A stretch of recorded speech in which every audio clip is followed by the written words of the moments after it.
Chapitre 28. Le matin, ou plutôt l'après-midi du 5e jour, j'entendis un pas différent, plus léger et plus court. Et cette fois on entra dans la chambre. C'était Zillah, vêtue de son châle écarlate, un chapeau de soie noire sur la tête et un panier d'osier au bras. « Eh, mon Dieu, Miss Dean !» s'écria-t-elle. « Eh bien, on parle de vous à Gimmerton. J'étais persuadée que vous étiez noyé dans le marais du Cheval Noir et mis avec vous, quand le maître m'a appris que vous étiez retrouvé et qu'il vous avait logé ici. Seigneur, il faut que vous ayez atterri sur une île, pour sûr. Combien de temps êtes-vous resté dans le trou? Est-ce le maître qui vous a sauvé, Miss Dean? Mais vous n'êtes pas trop maigre. Vous n'avez pas trop souffert, n'est-ce pas? Votre maître est un fieffé scélérat, mais il répondra de sa conduite. Il n'avait pas besoin d'inventer cette histoire, tout sera connu. Que voulez-vous dire? L'histoire n'est pas de lui. On en parle dans le village. On raconte que vous vous êtes perdu dans le marais. Quand je suis rentré, j'ai dit à Earnshaw: « Eh bien, il s'est passé de drôles de choses, monsieur Harton, depuis mon départ. C'est bien triste pour cette belle jeune demoiselle et pour cette brave Nelly Dean. » Il m'a regardé d'un air surpris. J'ai vu qu'il n'avait entendu parler de rien, et je lui ai raconté le bruit qui courait. Le maître écoutait, il s'est mis à sourire et a dit: « Si elles ont été dans le marais, elles en sont sorties maintenant, Zillah. Nelly Dean occupe en ce moment votre chambre. Quand vous monterez, vous pourrez lui dire de décamper. Voici la clé. » L'eau du marais lui est entrée dans la tête, et elle aurait couru chez elle l'esprit tout dérangé. Mais je l'ai gardée jusqu'à ce qu'elle ait repris sa raison. Vous lui demanderez d'aller sur le champ à la grange et d'annoncer de ma part que la jeune dame la suivra en temps utile pour assister aux obsèques de son père. « Monsieur Edgar n'est pas mort, » dis-je d'une voix étranglée. « Oh, Zillah, Zillah !»« Non, non, rasseyez-vous, ma bonne dame, vous n'êtes pas bien remise. Il n'est pas mort. Le docteur Kenneth pense qu'il peut vivre encore un jour. Je l'ai rencontré sur la route et l'ai interrogé. » Au lieu de m'asseoir, je saisis mon manteau et mon chapeau et je me hâtai de descendre pendant que le chemin était libre. En entrant dans la salle, je regardais s'il y avait quelqu'un qui pût me donner des nouvelles de Catherine. La pièce était inondée de soleil et la porte ouverte, mais je n'apercevais personne. Comme j'hésitais à partir aussitôt ou à revenir sur mes pas et à chercher ma maîtresse, une légère toux attira mon attention du côté du foyer. Linton était couché sur le banc, tout seul dans la salle, en train de sucer un bâton de sucre candi et suivant tous mes mouvements d'un œil apathique. « Où est Miss Catherine ?» demandai-je d'un ton sévère. Je supposais que le tenant ainsi tout seul, je pourrais, en l'effrayant, le déterminer à me donner des indications. Il continua de sucer son bâton comme un innocent. « Est-elle partie ?»« Non, elle est là-haut. Elle ne partira pas, nous ne la laisserons pas. »« Vous ne la laisserez pas? Petit idiot, m'écriai-je. Conduisez-moi à sa chambre sur-le-champ où je vais vous faire chanter de la belle manière. »« C'est papa qui vous ferait chanter si vous essayez d'y aller. Il dit que je n'ai pas à être doux avec Catherine. Elle est ma femme, et c'est honteux de sa part de vouloir me quitter. Il dit qu'elle me hait et qu'elle souhaite ma mort, pour avoir mon argent. Mais elle ne l'aura pas, et elle ne retournera pas chez elle. Elle n'y retournera jamais. Elle peut pleurer et se rendre malade tant qu'elle voudra. » Il reprit sa première occupation en fermant les paupières comme s'il voulait s'endormir. « Master Heathcliff, lui dis-je, avez-vous oublié toutes les bontés qu'a eues pour vous Catherine l'hiver dernier, quand vous lui affirmiez que vous l'aimiez, qu'elle vous apportait des livres, vous chantait des chansons et venait bien souvent vous voir par le vent et par la neige? Elle pleurait si elle manquait à venir un soir à l'idée que vous seriez désappointé. Vous sentiez bien alors qu'elle était 100 fois trop bonne pour vous. Et maintenant, vous croyez tous les mensonges de votre père, quoique vous sachiez qu'il vous déteste tous les deux. Vous vous joignez à lui contre elle.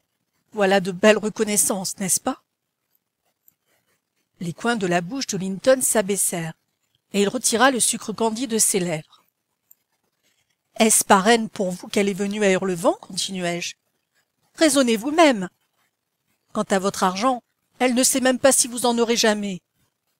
Vous dites qu'elle est malade, pourtant vous la laissez seule là-haut dans une demeure étrangère, vous qui avez éprouvé ce que c'est que d'être négligé. Pour vos souffrances propres, vous trouviez de la pitié, et elle en avait aussi, mais vous n'en avez pas pour les siennes. Je verse des larmes, Master Heathcliff, vous voyez, moi, une femme d'âge et une simple servante. Et vous, après avoir joué l'affection, et quand vous devriez presque l'adorer, vous gardez toutes vos larmes pour vous-même et vous restez là, étendu, bien à l'aise. Oh, vous êtes un sans-cœur et un égoïste. Je ne peux pas rester avec elle, répondit-il d'un ton bourru. J'aime mieux rester seul. Elle pleure tant que ce n'est pas supportable. Et elle ne veut pas s'arrêter, même quand je lui dis que je vais appeler mon père. Je l'ai appelé une fois. Il l'a menacé de l'étrangler si elle ne se tenait pas tranquille. Mais elle a recommencé dès qu'il a eu quitté la chambre, et toute la nuit elle a gémi et s'est lamentée malgré les cris que me faisait pousser la contrariété que j'éprouvais de ne pouvoir dormir. « Monsieur Heathcliff est-il sorti ?» demandai-je, voyant que cette misérable créature était incapable de sympathie pour les tortures morales de sa cousine. « Il est dans la cour. Il parle au docteur Kenneth, qui dit que mon oncle est en train de mourir pour de bon. Enfin, j'en suis heureux, parce qu'après lui, c'est moi qui serai le maître de la grange. Catherine en parle toujours comme de sa maison. Ce n'est pas à elle, c'est à moi. Papa dit que tout ce qu'elle a est à moi. Tous ces beaux livres sont à moi. Elle m'a offert de me les donner, ainsi que ces jolis oiseaux et son poney Minnie si je voulais me procurer la clé de notre chambre et la laisser sortir. Mais je lui répondis qu'elle n'avait rien à donner, que tout était à moi. Alors elle s'est mise à pleurer, a pris à son cou une miniature et m'a dit qu'elle me la donnerait. Ce sont 2 portraits dans un médaillon d'or. D'un côté sa mère, de l'autre mon oncle, quand ils étaient jeunes. C'était hier. Je lui ai dit que ces portraits aussi étaient à moi. J'ai essayé de les prendre. La méchante créature n'a pas voulu. Elle m'a poussé et m'a fait mal. J'ai crié, cela l'effraie. Elle a entendu papa qui arrivait, a brisé la charnière, partagé le médaillon et m'a donné le portrait de sa mère. Elle a tenté de cacher l'autre, mais papa a demandé ce qu'il y avait et je lui ai expliqué. Il m'a enlevé le portrait que je tenais et a ordonné à Catherine de lui remettre le sien. Elle a refusé, et il l'a jeté par terre, a arraché le médaillon de la chienne et l'a écrasé sous son pied. « Et vous étiez content de l'avoir frappé ?» demandai-je. J'avais mes raisons pour l'encourager à parler. J'ai fermé les yeux. Je ferme les yeux quand mon père frappe un chien ou un cheval. Il frappe si fort. Pourtant, j'ai d'abord été content. Elle méritait une punition pour m'avoir poussé. Mais quand papa a été parti, elle m'a fait venir près de la fenêtre et m'a montré sa joue coupée à l'intérieur contre ses dents et sa bouche qui se remplissait de sang. Ensuite, elle a ramassé les débris du portrait. Elle est allée s'asseoir face au mur et depuis, elle ne m'a plus adressé la parole. Par moments, je me figure que c'est la douleur qui l'empêche de parler.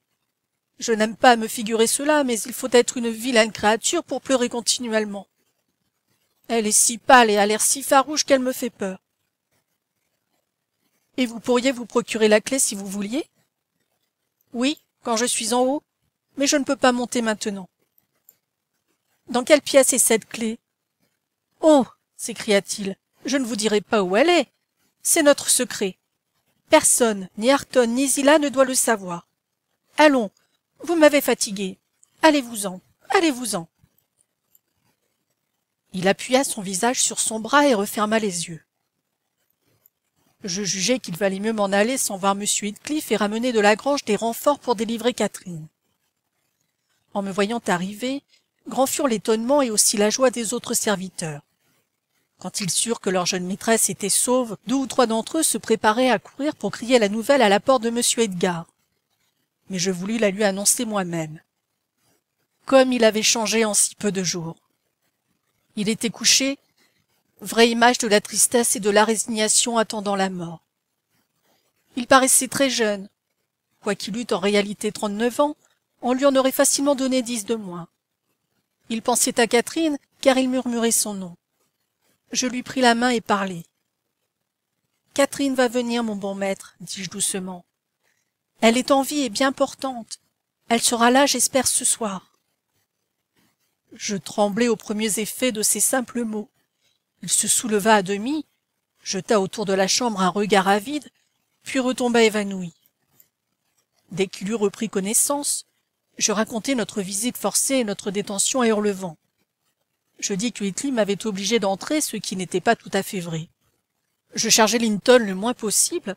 Je ne dépeignis pas non plus toute la brutale conduite de son père, mon intention n'étant pas d'ajouter, si je pouvais l'éviter, de l'amertume à sa coupe déjà débordante.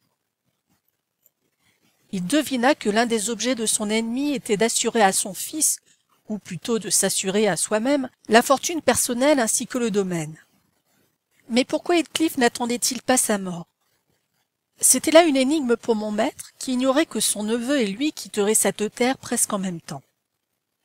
En tout cas, il comprit qu'il serait bon de modifier son testament. Au lieu de laisser la fortune de Catherine à la disposition de celle-ci, il résolut de la placer aux mains de fidéi commissaires qui lui en serviraient l'usufruit pendant sa vie, et après elle le servirait à ses enfants si elle en avait. Par ce moyen, la fortune ne passerait pas par M. Heathcliff si Linton venait à mourir. Ayant reçu ces ordres, je dépêchai un homme pour aller chercher la tornée, et 4 autres bien armés pour aller réclamer ma jeune maîtresse à son geôlier. Tous mes envoyés furent retenus très tard. Le domestique parti seul revint le premier. Il expliqua que M. Green, l'homme de loi, était sorti quand il arriva chez lui, qu'il avait dû attendre 2 heures et qu'alors M. Green lui avait dit qu'il avait une petite affaire pressante dans le village, mais qu'il serait à Thrushcross Grange avant le matin. Les 4 hommes revinrent seuls également. Ils rapportèrent que Catherine était souffrante, trop souffrante pour quitter sa chambre, et que Heathcliff n'avait pas permis qu'ils la vissent. Je tensai très fort ces imbéciles d'avoir écouté ce conte dont je ne voulus pas faire part à mon maître. J'étais décidé à emmener toute une troupe à Hurlevent au point du jour et à donner l'assaut à la maison, à la lettre, si la prisonnière ne nous était pas rendue de bon gré. Son père l'avouerait, j'en faisais et j'en refaisais le serment, quand il faudrait tuer ce démon sur le seuil de sa porte s'il voulait essayer de s'y opposer. Heureusement, cette expédition et cette peine me furent épargnées. À 3 heures, j'étais descendu chercher une cruche d'eau et je traversai le vestibule en la tenant à la main, quand un coup sec frappé à la porte d'entrée me fit tressaillir. « Oh, c'est Green !» me dis-je en me ressaisissant. « Ce n'est que Green. » Et je passai avec l'intention d'envoyer quelqu'un d'autre lui ouvrir. Mais les coups se répétèrent, pas très forts mais pourtant pressants. Je posai ma cruche au bas de la rampe et courus à la porte pour le faire entrer moi-même. Dehors, la lune de la moisson brillait en plein. Ce n'était pas la tornée. Ma chère petite maîtresse me sauta au cou en sanglotant. « Hélène, Hélène, papa est-il vivant ?»« Oui, oui, mon ange, il est vivant. Dieu soit loué, vous voici de retour au milieu de nous saine et sauve. » Tout essoufflée qu'elle était, elle voulait courir en haut à la chambre de M. Linton, mais je la forçai de s'asseoir sur une chaise, je la fis boire et je lavai son visage pâle auquel je donnai un peu de couleur en le frottant avec mon tablier. Puis je lui dis que je devais monter d'abord et annoncer son arrivée. Je la suppliai de déclarer qu'elle serait heureuse avec le jeune Heathcliff. Elle parut surprise, mais comprenant bientôt pourquoi je lui conseillais ce mensonge, elle m'assura qu'elle ne se plaindrait pas. Je n'eus pas le courage d'assister à leur entrevue. Je restai un quart d'heure à la porte de la chambre, puis j'entrai, osant à peine me risquer vers le lit. Tout était tranquille. Cependant, le désespoir de Catherine était aussi silencieux que la joie de son père. Elle le soutenait avec un calme apparent, et il tenait fixé sur les traits de sa fille ses yeux levés qui semblaient dilatés par l'extase. Il mourut dans la béatitude, monsieur Lockwood, oui, dans la béatitude. La baisant sur la joue, il murmura. « Je vais vers elle. Et toi, mon enfant chéri, tu viendras vers nous. » Puis il ne remua ni ne parla plus, mais il continua de diriger sur elle ce regard ravi et lumineux, jusqu'au moment où son pouls s'arrêta insensiblement et où son âme s'envola. Nul n'aurait pu noter la minute exacte de sa mort qui fut entièrement sans lutte. Soit que Catherine eût épuisé toutes ses larmes, soit que son chagrin fût trop accablant pour leur permettre de couler, elle resta assise là, les yeux secs jusqu'au lever du soleil. Elle resta encore jusqu'à midi, et ne se serait pas arrachée à ses méditations devant ce lit mortuaire si je n'eusse insisté pour l'emmener et lui faire prendre quelque repos. Il est heureux que j'y ai réussi, car à l'heure du dîner, apparut l'homme de loi qui était passé à Hurlevent pour y recevoir des instructions sur la conduite à tenir. Il s'était vendu à M. Heathcliff. C'était la cause de son retard à obéir à l'appel de mon maître. Par bonheur, aucun souci des affaires de ce monde n'était venu troubler l'esprit de celui-ci après l'arrivée de sa fille. M. Green prit sur lui de commander tout et tout le monde dans la maison. Il congédia tous les domestiques excepté moi. Il aurait voulu pousser l'autorité qui lui était déléguée jusqu'à insister pour qu'Edgar Linton ne fût pas enterré à côté de sa femme, mais dans la chapelle avec sa famille. Toutefois, il y avait le testament qui s'y opposait, ainsi que mes brillantes protestations contre toute infraction à ces clauses. On pressa les funérailles. Catherine, Miss Linton Heathcliff désormais, fut autorisée à rester à la grange jusqu'à ce que le corps de son père en fût parti. Elle me raconta que son angoisse avait enfin décidé Linton à courir le risque de la libérer. Elle avait entendu discuter à la porte les hommes que j'avais envoyés et compris le sens de la réponse de Heathcliff. Son désespoir fut alors au comble. Linton, qui avait été transporté en haut dans le petit salon peu après mon départ, fut tellement effrayé qu'il alla chercher la clé avant que son père remontât.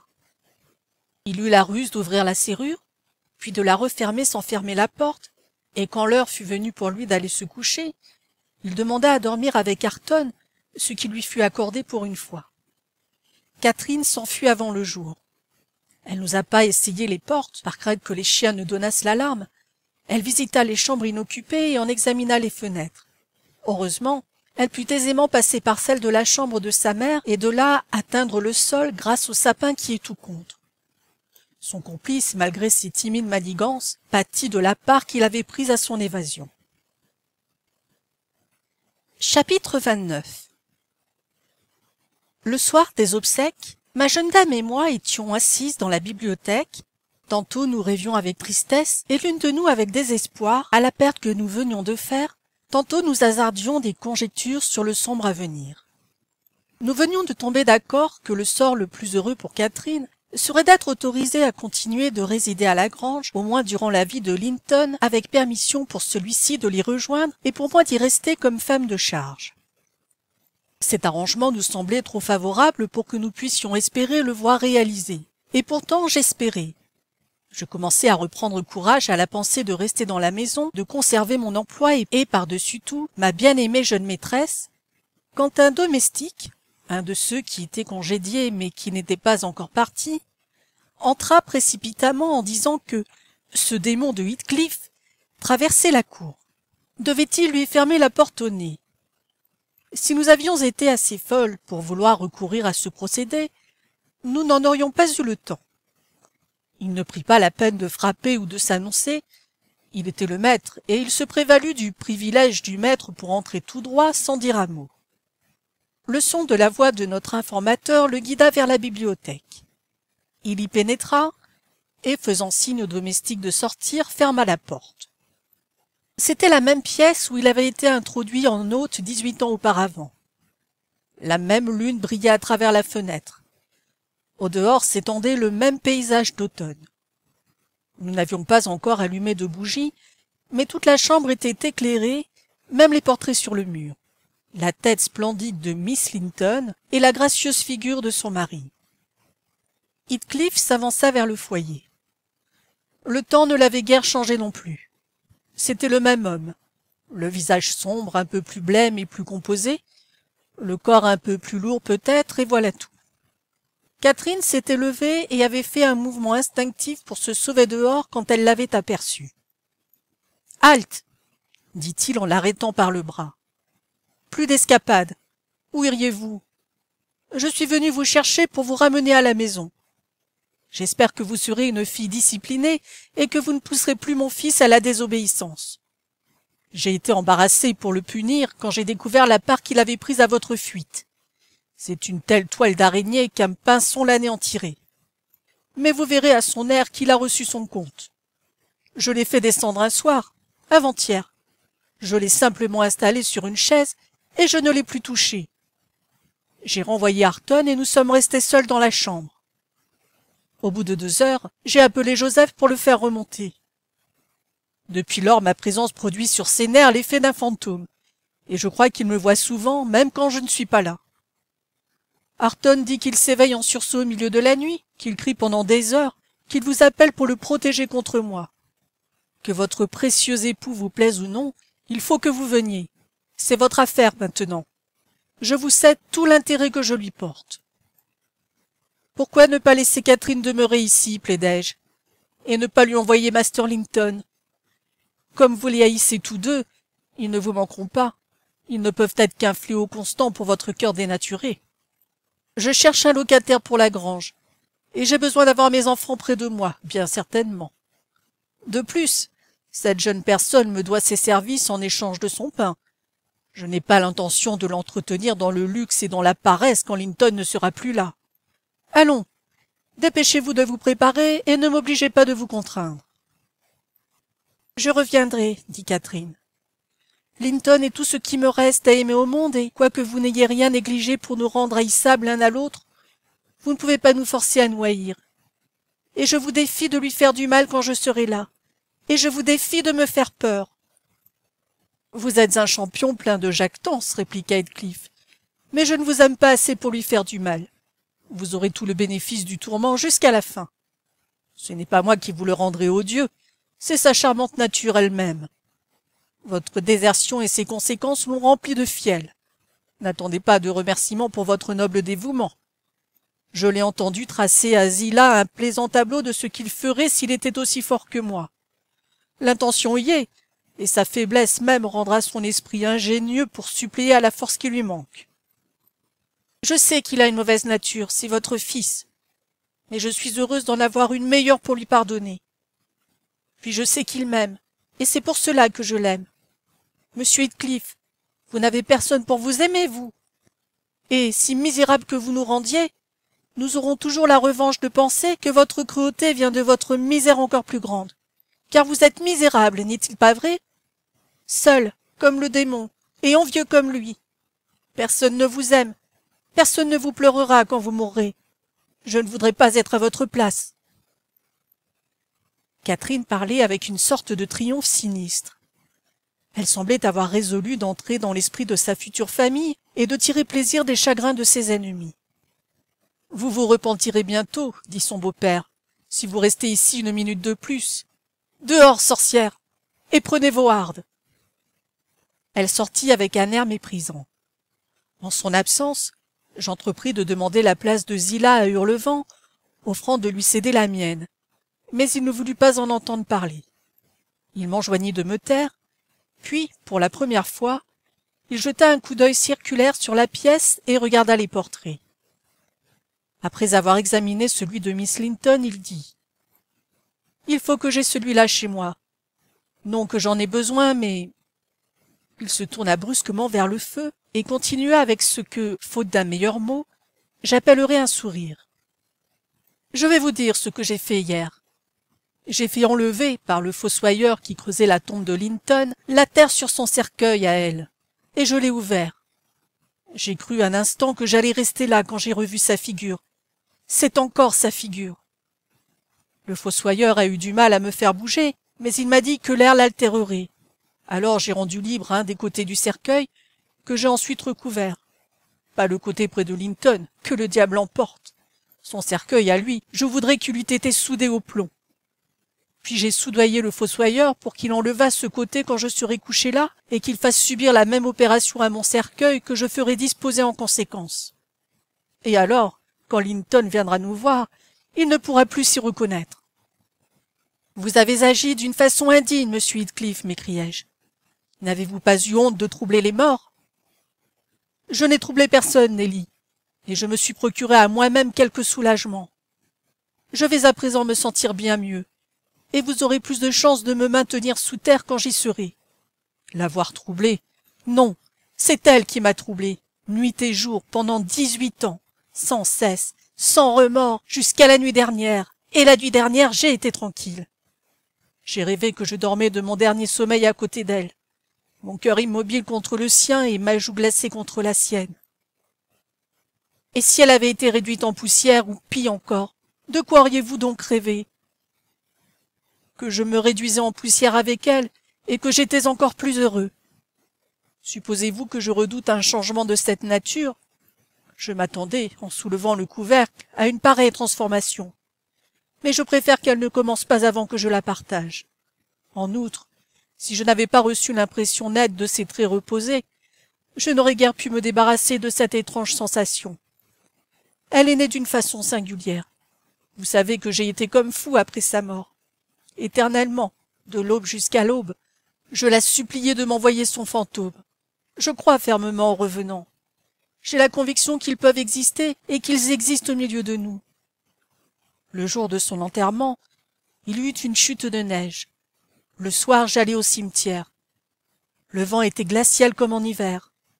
Tout autour de moi était solitude. Je ne craignais pas que son imbécile de mari vînt errer de ce côté à pareille heure, et nul autre n'avait affaire là.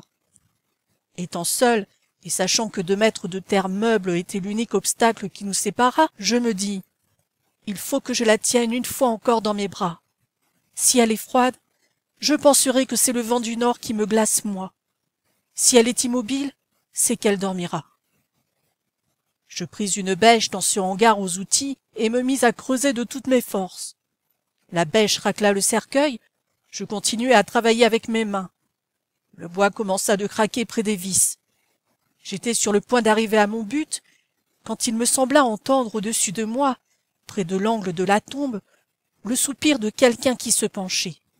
« Si je puis seulement soulever le couvercle, murmurai-je, je souhaite qu'on nous recouvre de terre tous deux. » Et je m'appliquai à ma tâche avec plus de fureur encore. Il y eut un autre soupir, tout près de mon oreille. Il me semblait sentir un souffle chaud qui déplaçait l'air chargé de grésil. Je savais qu'il n'y avait là aucun être vivant en chair et en os, mais aussi certainement que l'on perçoit dans l'obscurité l'approche d'un corps matériel, bien qu'on ne puisse le discerner.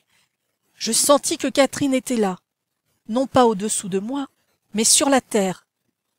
Une soudaine sensation de soulagement jaillit de mon cœur et pénétra tous mes membres. Je cessai mon travail désespéré. J'étais consolé tout d'un coup, indiciblement consolé. Elle était présente à côté de moi. Elle resta pendant que je remplissais la fosse et m'accompagna jusqu'à la maison. Vous pouvez rire si vous voulez, mais j'étais sûr que là je la verrais. J'étais sûr qu'elle était avec moi et je ne pouvais m'empêcher de lui parler. Ayant atteint les hauts, je courus vivement à la porte. Elle était fermée, et il m'en souvient, ce maudit Ancho et ma femme voulurent m'empêcher d'entrer. Je me rappelle m'être arrêté pour couper d'un coup de pied la respiration à Ancho, puis avoir couru en haut dans ma chambre et ensuite dans celle de Catherine. Je regardais impatiemment autour de moi. Je la sentais près de moi. Je pouvais presque la voir, et pourtant je ne la voyais pas. J'ai dû alors avoir une sueur de sang, tant était vive l'angoisse de mon désir, tant était ardente la ferveur de mes supplications pour l'apercevoir un instant seulement. Je ne l'ai pas aperçue. Elle s'est montrée pour moi ce qu'elle avait été souvent pendant sa vie, un démon. Et depuis lors, tantôt plus, tantôt moins, je n'ai cessé d'être le jouet de cette torture intolérable, infernale, qui tient mes nerfs tellement tendus que, s'ils n'eussent pas ressemblé à de la corde à boyaux, il y a longtemps qu'ils seraient aussi flasques que ceux de Linton. Quand j'étais assis dans la salle avec Ayrton, il me semblait que si je sortais, je la rencontrerais.